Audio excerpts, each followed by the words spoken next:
ہجکیاں نکل جاندیاں آخرت دا فکر کر فکر میرے امیرا اور میں تینوں آخرت دے فکر دا پیغام دے جاوا میرے نبی نے تائتے فرمایا سی حضرات آج انداز بدل گئے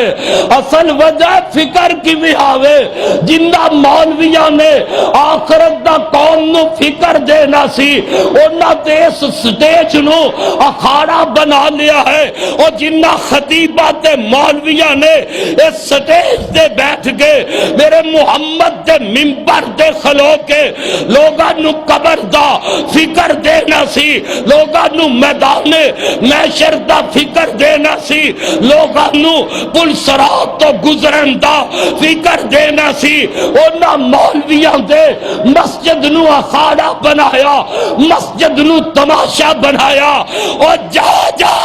میں بابانگے دول کہاں گا وہ ایسے ملوانے دی جو پشت پناہی کرتا ہے وہ بھی جاہل تے بے وقوف بنتا ہے میں باغے دول کہاں گا میرے نبی دی پوری زندگی دا کوئی خطبہ دکھا دے میرے نبی دی پوری زندگی دا کوئی واز بندہ دکھا دے کہ نبی خطبہ دے رہے ہوں اور پیغمبر دے صحابہ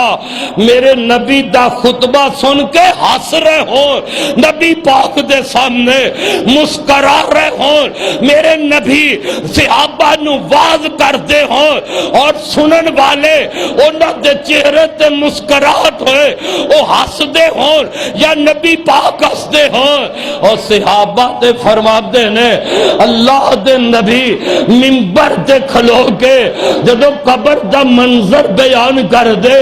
حشر دا منظر بیان کر دے میرے آقا قیامت دا منظر صحابہ دے سامنے بیان کر دے میرے آقا دی اپنی کفیت ایسی ہو جاندی اتنے ایسے انداز بن جاندے کہ پیغمبر جس منبر تے کھڑے ہو کے آقا خطبہ دیندے سن او منبر بھی ہلن لگ پیندا صحابہ فرما دے نے اسی ڈر جاندے کدرے منبر دیاں پھٹیاں ٹوٹ نہ جال آقا منبر تو نہ گر جال اتنا خوف اتنی رکت تاری ہو جاندی حضرات آج کی ہے آج دے جناب میک اپ کر کے دلہا بن کے آیا قوم نو واز کرنا ہے اور ایسی جناب دنیاوی گفتگو کر کے ایسی بیہودہ گفتگو پیغمبر دے سٹیج دا مسجد دے تقدس دا بھی مولوی خیال نہیں کردا نبی دے منبر دا بھی مولوی خیال نہیں کردا اور جس منبر دی وجہ تو رب نے عزت دیتی ہے جس منبر دی وجہ تو رب نے مقام دیتا ہے کیوں مذاق اڑاندے ہو دنیا دے لوگاں نو خوش کرنے واسطے میں تقریر کرا ہندو بھی خوش ہے جی میں تقریر کرا عیسائی بھی خوش ہے جی میں تقریر کرا پانڈ بھی راضی ہو جاندے میں تقریر کرا خسرے بھی راضی ہو جاندے نے میں تقریر کرا اور کنجریاں بھی راضی ہو جان ایک ہی کمال ہے حضرات اگر ایک کمال ہوندا کہ ہر بندہ تقریر تے راضی ہوئے پھر نعوذ باللہ معاذ اللہ رب معاف کرے پھر میرے نبی دی تقریر دا تے کوئی مقصد ہی نہ رہا اور میرے نبی تے پہلی تقریر ہی بیت مکہ دے اندر کوہ صفا تے چڑھ کے کیتی ہے حالاں کوئی گال تے نہیں کدی میرے محبوب دی میٹھی زبان جیسی کائنات دے اندر کوئی مولوی ایسا ہے نہ آیا ہے نہ قیامت تک کسے ماں نے جمنا ہے ایڈی میٹھی زبان والا ایڈی پیاری تاثیر والا پیغمبر ان کوہ صفا تے چڑھ کے کیا کی ہے مکے والو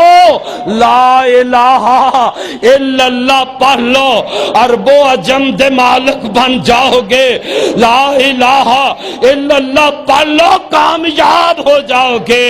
یہ پہلی تقریر ہے تے اپنا ہی چاچا مخالف ہو گیا ہے، اور کوئی بیگانہ نہیں، اور تقریر برداشت ہی نہیں چاچا کر سکیا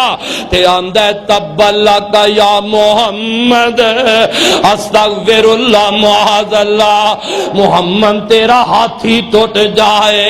اور مولوی دعوان ہے میں تقریر کرا سب خوش ہو جائے۔ ہاں جندہ جویں دا ضمیر ہے اوویں دے بولتے ہو خوش ہو جاندہ ہے۔ اگر تیرے اس پنڈ دے چوک اندر کوئی خسرا آ کے ناچ کرے تے جیڑے خسریاں نو پسند کرن والے ان دے ناچ تے خوش ہو جائے گا۔ اے میرے بزرگ جیڑے نمازاں پڑھن والے، اللہ دا قرآن سنن والے، اللہ دا ذکر کرن والے، او خسرے دے بولتے کدے بھی خوش ہو سکدا او نہیں ہونگے۔ او خسریاں نال جندہ تعلق ہوئے گا، جندہ ضمیر گندہ ہو جائے گا، او کنجراں دیاں کنجراں والیاں بولیاں سن کے خوش ہو جائے گا۔ اور کی ہو گیا ہے لوگوں توانو آج 10-20 ہزار روپیہ دے کے سن دے کیو۔ میرے آقا نے پتائی ایک دن صاحب صوفہ دے کول انج صحابہ بیٹھے نے، میرے نبی دا کولوں دی گزر ہوئے ہے، یار سجن سننا آپس دی اندر کسے بات مسکرا پہنے۔ میرے آقا نے دیکھیا، آقا فرماندے نے میرے صحابہ جو میں دیکھنا اگر تسی دیکھ لو ہسو کاٹتے روو زیادہ، میرے صحابہ جو میں سننا اگر تسی سن لو تسی ہسو کاٹتے روو زیادہ۔ اور لوگوں میرے نبی دے صحابہ دے میرے نبی دے نہ بولاں دائے نہ اثر ہو گیا ہے، اوتے بیٹھی آئی انہاں اپنے چہرے آتے کپڑے پائے نے تے رون لگ پیندے نے، اپنے چہرے آتے کپڑے پائے نے تے صحابہ دی اکھاں وچوں آنسو نکلن لگ پیندے نے، سسکیاں بلند ہویاں میرے محمد بھی رون لگ پینے۔ حضرات میں دس رہا وا فکر کر قبر دا اپنے